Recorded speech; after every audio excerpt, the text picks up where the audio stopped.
Vamos lá, meus irmãos, vamos dar continuidade aqui ao nosso estudo dentro do livro lá do Jean Neuheisen. E ler alguns trechos aqui da palavra de Deus. Hoje a gente vai falar sobre aquele que trabalha para evitar o trabalho. Olha aí, hoje vamos falar do preguiçoso, como ele age, onde vive, o que faz, o que pensa, né? Aquele que trabalha para evitar o trabalho. Vamos abrir, no primeiro momento, um texto que eu até li na semana passada, Provérbios 6, 9 e 10. Provérbios 6, 9 e 10.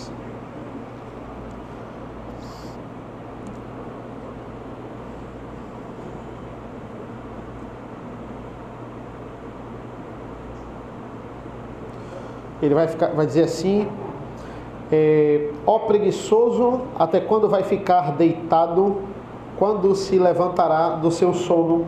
Um pouco de sono, breve cochilo, braços cruzados para descansar. Vamos orar? Senhor nosso Deus, nosso Pai, nos abençoa nesse momento, para que Tuas verdades, mais uma vez, possam ser esmiuçadas em nossas vidas, em nossas mentes e corações. Nós possamos aprender mais na Tua Palavra, nossa vida prática, em relação às nossas obrigações, em relação ao trabalho. É isso que nós pedimos e agradecemos, em nome do Teu Filho amado Jesus. Amém. Amém.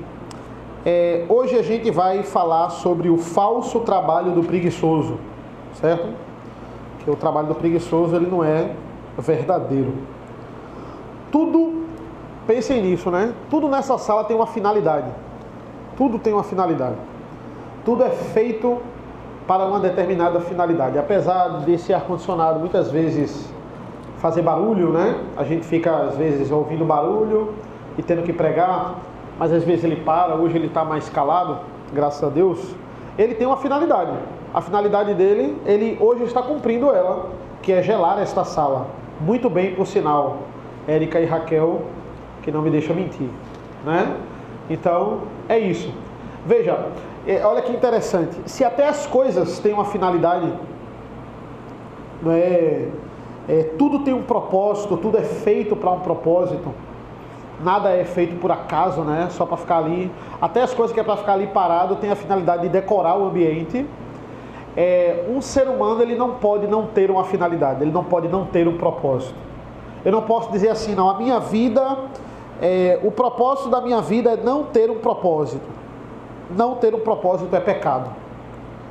Não ter o que fazer, não ter uma obrigação, algo para fazer é pecado. Certo? Você não precisa necessariamente trabalhar, ter uma carteira assinada ou ser um dono de uma empresa, mas você tem que ter um propósito na sua vida. Provérbios 12, 27. Alguém abre aí para mim, por favor. Outra pessoa abre em Provérbios 26, 16. Provérbios 12, 27, 26, 16 e Provérbios 19, 40. Certo? 12, 17, 26, 16 e 19, 40. Desculpa, 19 e 24. Confundi mais vocês. 19 e 24. 12, 27... 26, 16 e 19, 24. 12, 27.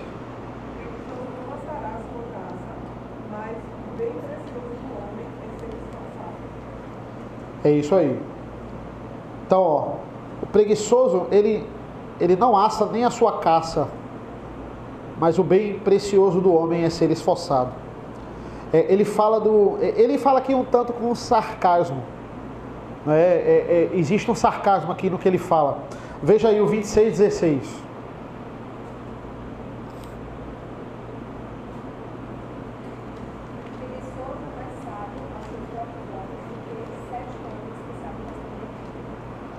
Então veja, por que esse texto é sarcástico?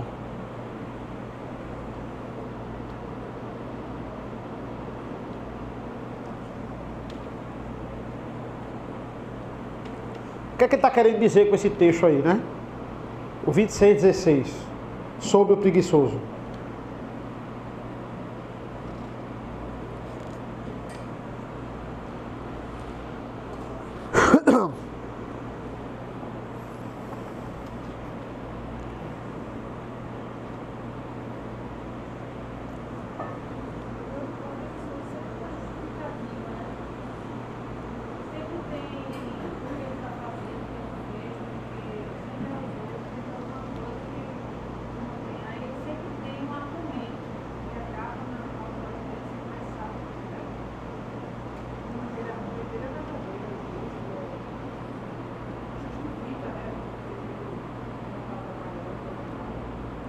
Ele está sendo sarcástico, né? Porque exatamente isso. Ele diz, primeiro, ele é sábio aos seus próprios olhos. Na sua cabeça ele é sábio. Na sua cabeça ele está certo. Não no que é a verdadeira sabedoria. Então, primeiro ele já diz aos seus próprios olhos. Aí agora ele vai ser mais sarcástico ainda, que ele vai dizer assim, o sarcasmo vem agora, né? Ele diz, olha, do que 7 homens, se 7 homens chegar para ele sábios e dizer que ele está errado, ele não está errado. Entende? Então essa é a característica do preguiçoso, né? 7 pessoas sábias, um conselho vai dizer para ele, ó, você precisa trabalhar, você tem que dizer, e ele vai dizer, não, todos vocês estão errados, quem está certo sou eu. Essa é a característica do preguiçoso. Ele não vai admitir, né? Por isso a ironia, né? 7 homens sábios não chegam aos pés da sabedoria dele. É isso que o texto está dizendo, com sarcasmo, né? Provérbios 19:24.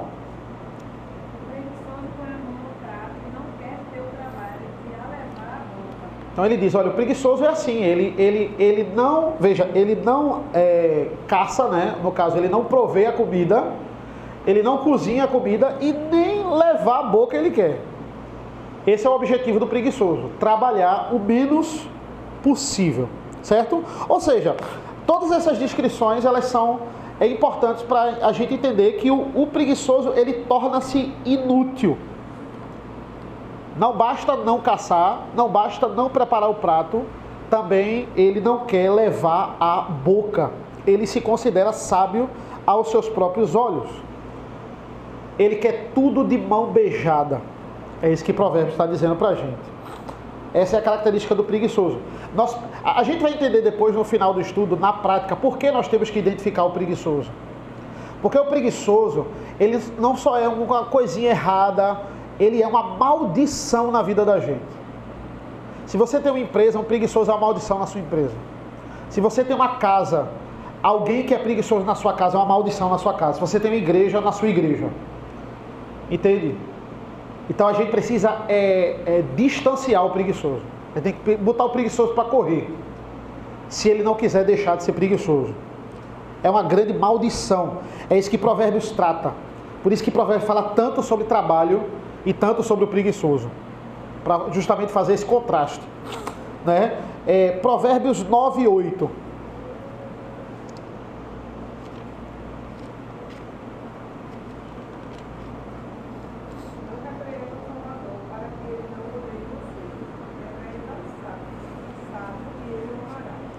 Pronto, a gente já pregou nesse texto, né?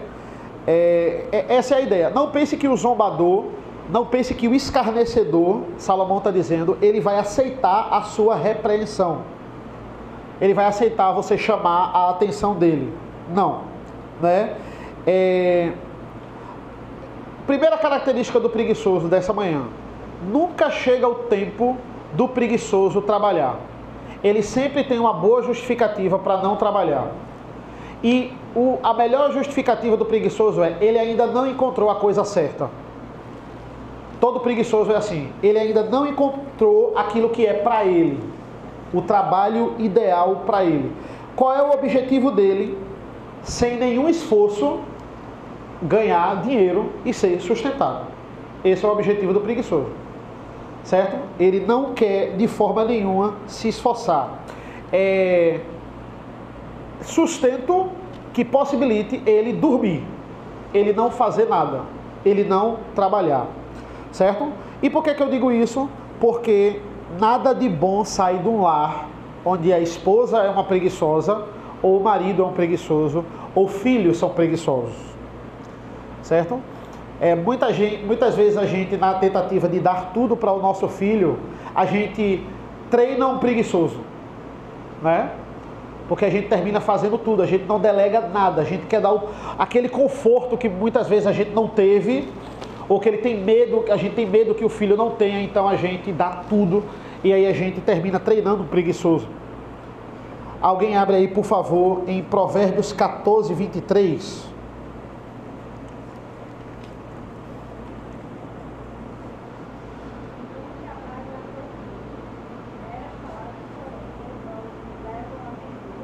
Então, ó, segunda característica, o preguiçoso é conversador.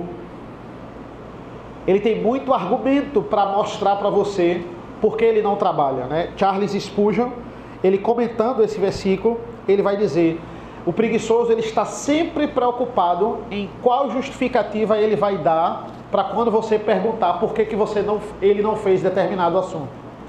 Ele tem sempre uma bela história, uma história comovente. Certo? Então, segunda característica do preguiçoso, ele é bom de papo. Ele vai querer lhe enrolar na conversa. Certo? Provérbios 22, 13.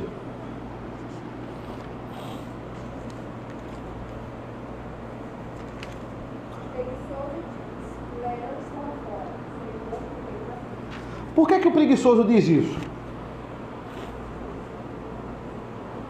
Um leão está lá fora, você morto no meio da rua. Por que ele diz isso? Não quer sair de casa. Exatamente. Ele tem sempre um bom argumento para não sair de casa. Não é? Tá chovendo muito. Não que aqui isso seja uma desculpa esfarrapada no Recife, né? Aqui no Recife, muitas vezes é válido. Está chovendo muito, tem gente que sai e não sabe se vai voltar para casa, né? Então, e tem gente que fica preso em casa mesmo. Mas qualquer coisinha... Oi, pastor.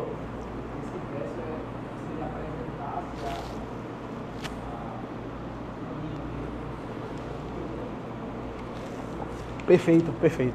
Exatamente. Olha, na verdade é prudência não trabalhar agora. Isso. Perfeito. Você quer que eu seja morto? Ele está mandando eu sair de casa, você quer que a prudência pronto, maravilhoso. Ele é sempre o mais prudente. Eu sei que você tem um argumento, está mandando ele trabalhar, mas olha, é mais prudente eu fazer isso. O mais certo é eu não trabalhar, entendeu? É eu realmente achar uma coisa... isso aí é um risco para a minha vida, entende? E ele acredita nisso. Ele acredita nisso mais do que 7 homens sábios dizendo para ele que essa não é a verdade. Então, o autor, né, ele vai dizer o seguinte, o autor no capítulo lá, o Daniel Heisen, ele vai dizer o seguinte, ele vai dizer, olha, eu já vi um alcoólatra admitir que é alcoólatra, não que necessariamente ele deixe de ser alcoólatra, mas ele admite, eu sou. Eu já vi um drogado admitir que é drogado, mas eu nunca vi um preguiçoso admitir que é preguiçoso. Em todos os aconselhamentos que ele é pastor também, o autor, ele diz, olha, em todos os aconselhamentos que eu fiz, eu nunca... diga assim, não, admita, você não é preguiçoso. Não, ele sempre tem um argumento. Ele trabalha duro. Veja, o preguiçoso também trabalha. Mas qual é o trabalho dele? Evitar o trabalho.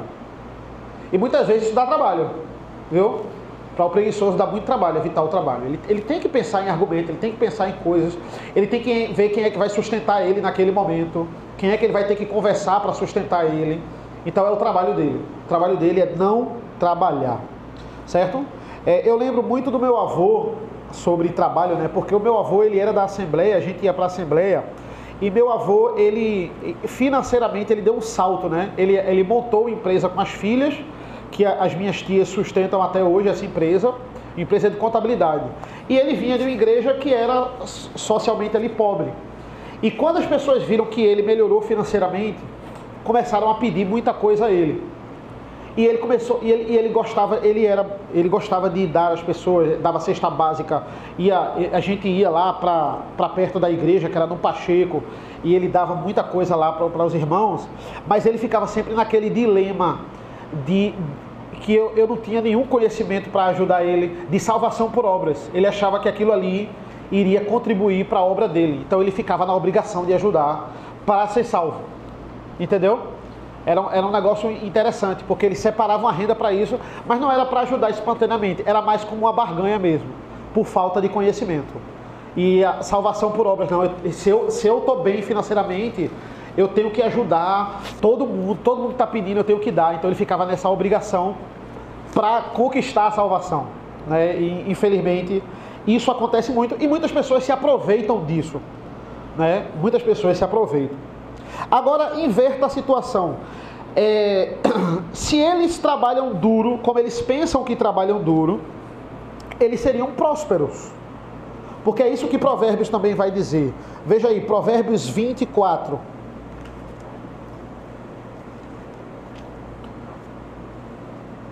20, né? Versículo 4.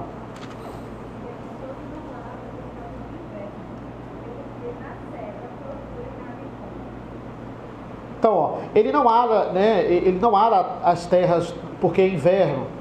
Por isso, no tempo da colheita, procura e não encontra nada. É mais uma vez, né, a desculpa do preguiçoso, não, inverno, não tem como fazer isso. Então na hora da colheita ele não vai ter. Se ele não produz, ele não vai encontrar sustento. Essa é a consequência da preguiça. Com o tempo, o que é que acontece? Ele se torna pesado para os outros. É o mesmo contexto lá de Tessalonicenses, por exemplo, na carta de Paulo. Ele vai dizer, olha, então se você não quer, se você não trabalha, que você não coma. Metade da igreja estava, vou parar de trabalhar por uma causa nobre, prudente, né? Esperar a vinda de Cristo, ver coisa bonita. Aí ele vai dizer, tá bom, então ninguém come aí, que todo mundo está parado, não quer esperar, não come. O que é que estava acontecendo? Essas pessoas que estavam parando, estavam sendo pesadas as outras que estavam colocando na cabeça deles que eles tinham que sustentá-las. Aos que estavam trabalhando. Por quê? Porque eles pararam de trabalhar por uma causa nobre, esperando a Cristo. Aí Paulo vai dizer, solução perfeita, não come. Não trabalha, não come. Versículo 18, capítulo 18, versículo 9, vai dizer assim: quem é negligente no seu trabalho, já é irmão do desperdiçador. Quem é negligente na sua obra, é irmão do destruidor. Essa palavra é traduzida por destruidor. O preguiçoso é destruidor. Ele não constrói nada, ele só destrói. Provérbios 10, 26 vai dizer assim, né? 10, 26. Como vinagre para os dentes e fumaça para os olhos, assim é o preguiçoso para aqueles que o enviam. Ele se torna uma pessoa angustiante para os outros, né? Quer acabar com um amigo ou com uma empresa de um amigo, indique alguém que você sabe que é preguiçoso, né? Aquele seu amigo vai terminar contratando porque confia em você, e você vai lá e vai desgraçar a empresa do seu amigo, vai desgraçar a casa dele, sei lá, para trabalhar na casa dele.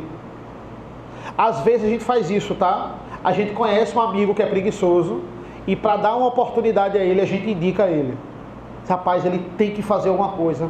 Ele vai, aí a gente faz isso e a gente acaba com outro amigo.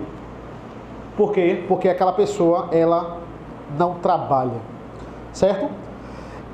Se você trabalha, não caia na lábia de quem não trabalha. Tem gente que trabalha com a gente, mas não quer trabalhar.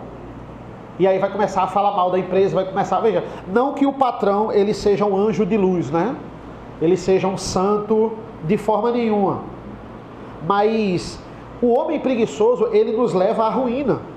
Certo? Ele nos leva à ruína. O preguiçoso, né? O livro vai dizer, né? Ele não faz nada e quer que os outros façam por ele. O objetivo do preguiçoso é, ele quer que os outros o sustentem.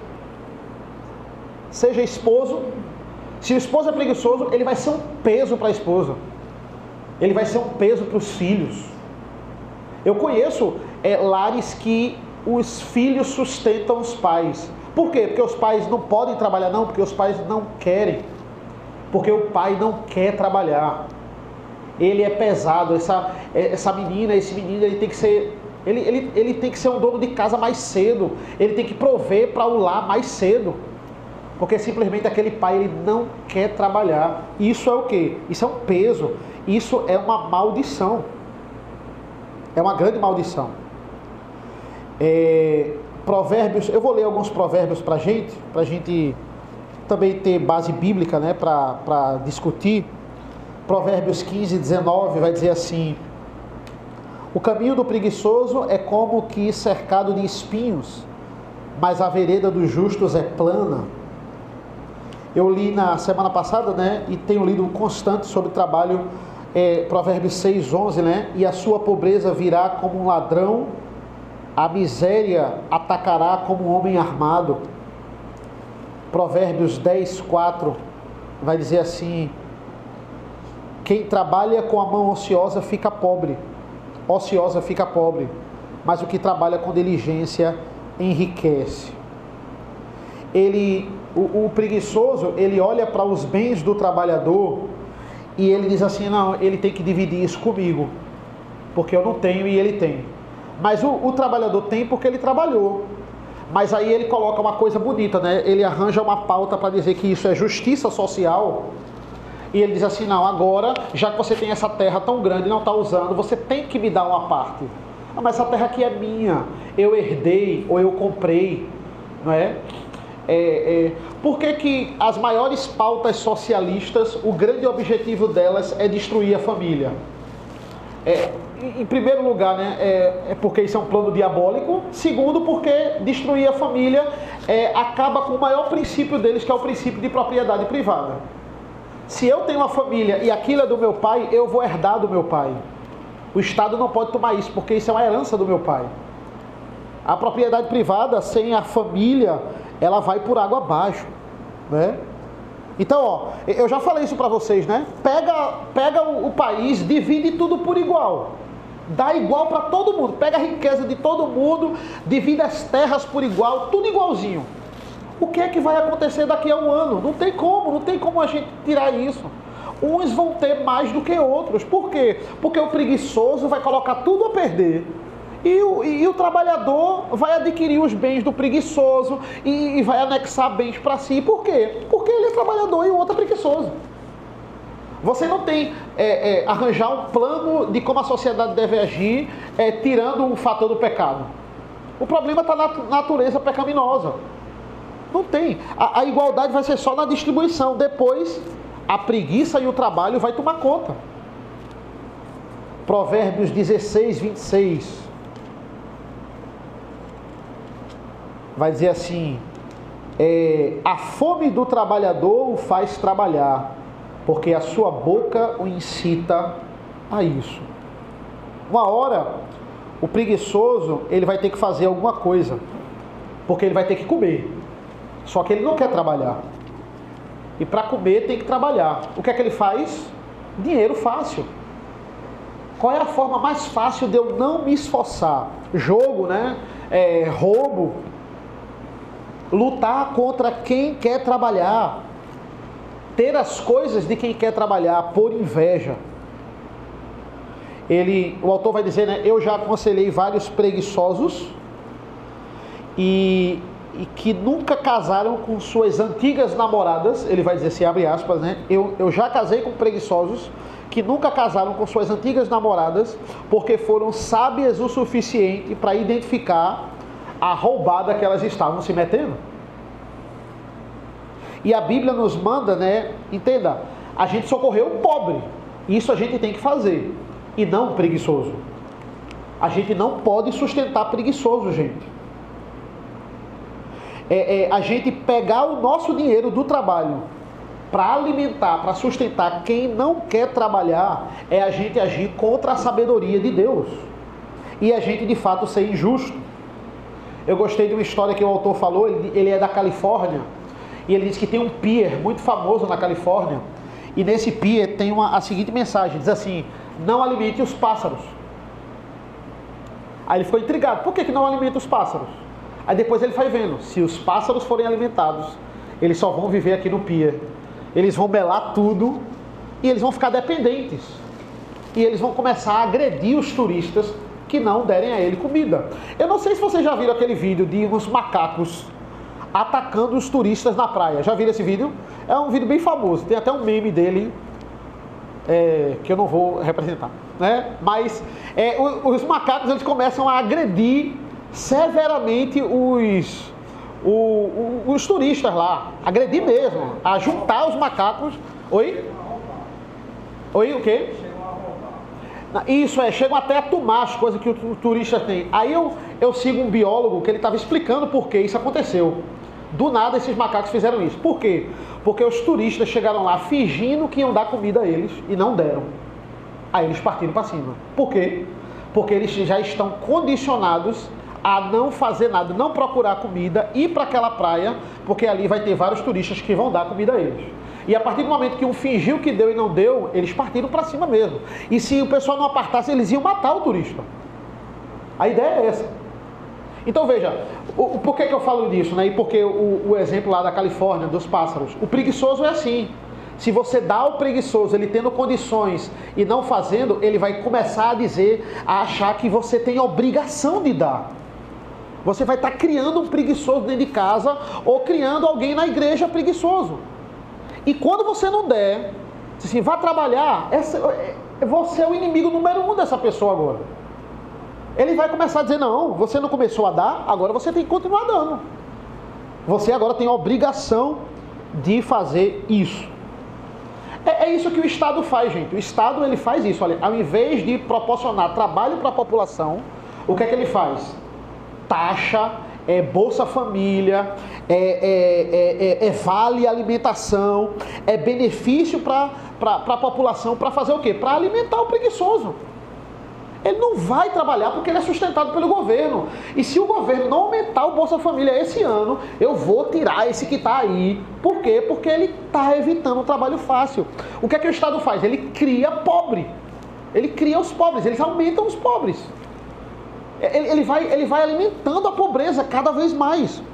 Porque as pessoas não querem trabalhar. E igreja também faz muito isso, infelizmente. A gente deve ajudar as pessoas. A gente deve ajudar quem precisa, mas para a gente ajudar, a gente tem que conhecer a situação de cada um.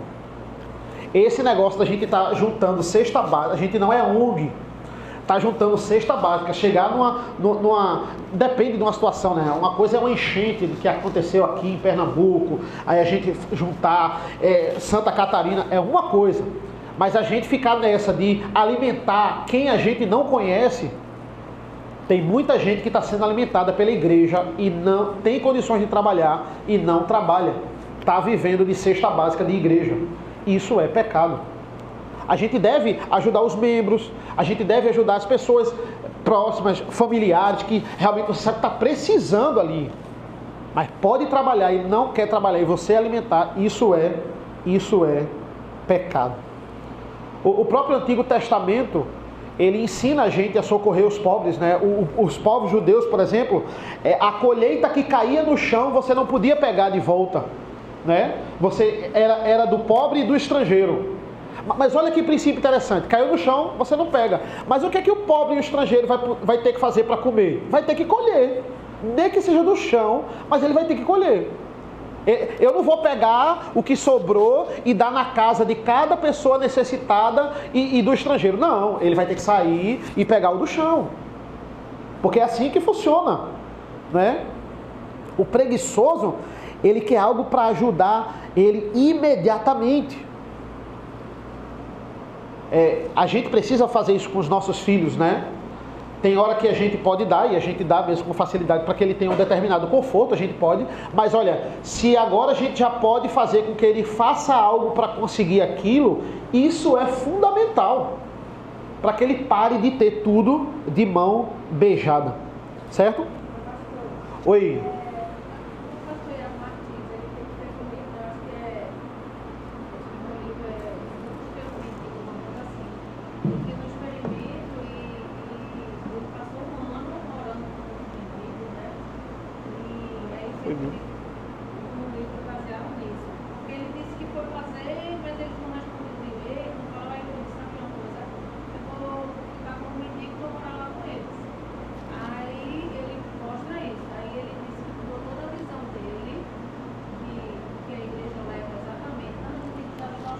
Sim, sim. Aí ele fala sobre isso. Eu não li o livro, mas eu vi os comentários. Diz assim, 90% ali, 90% é o mínimo que realmente ele diz, porque não teve opção na vida, foi despejado para ali, não sei o que, entendeu? Sim. É o mínimo.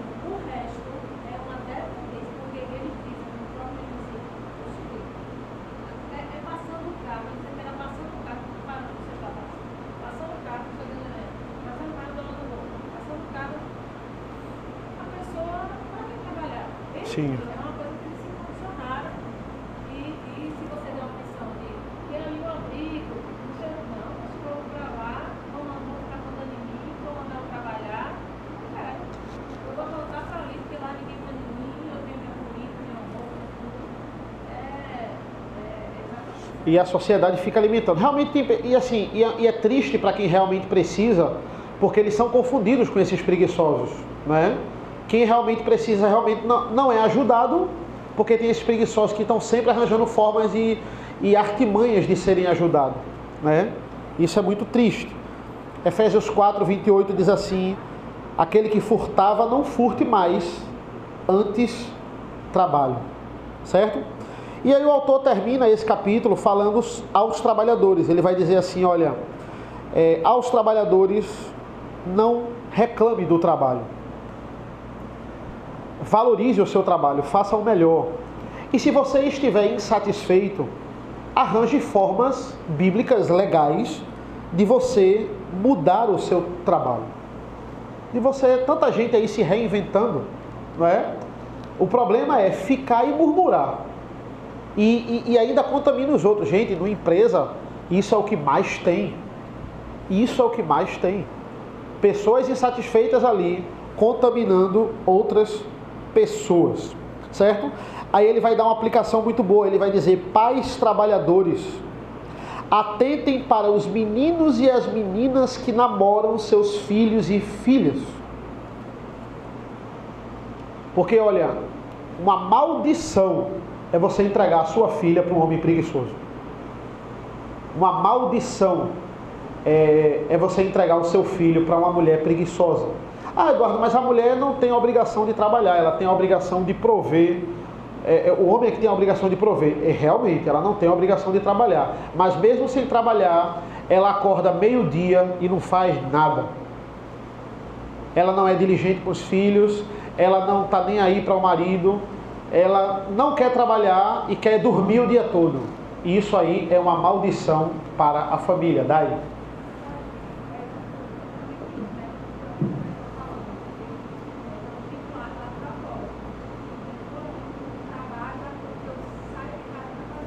Exatamente. Isso. Isso. Perfeito. Perfeito. Sim, sim.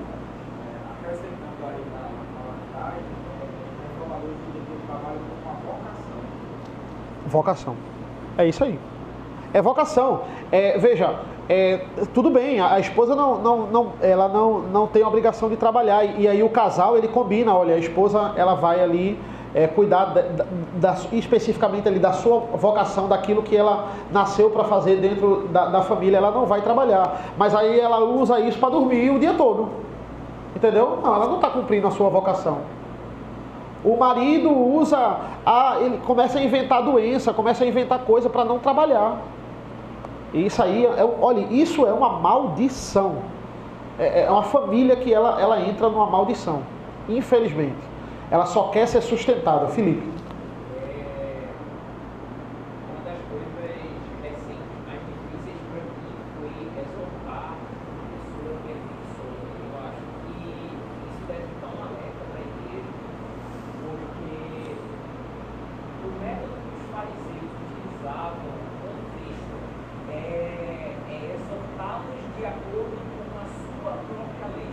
Os fariseus não exortavam o povo de acordo com a lei e a correta interpretação.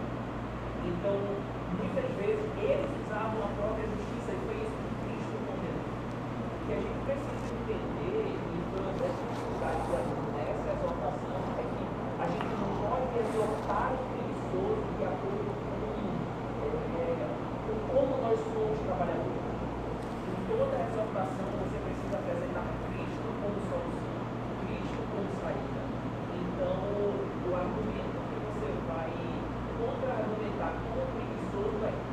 trabalhe, porque olha, eu trabalho 8 da manhã até 10 da noite.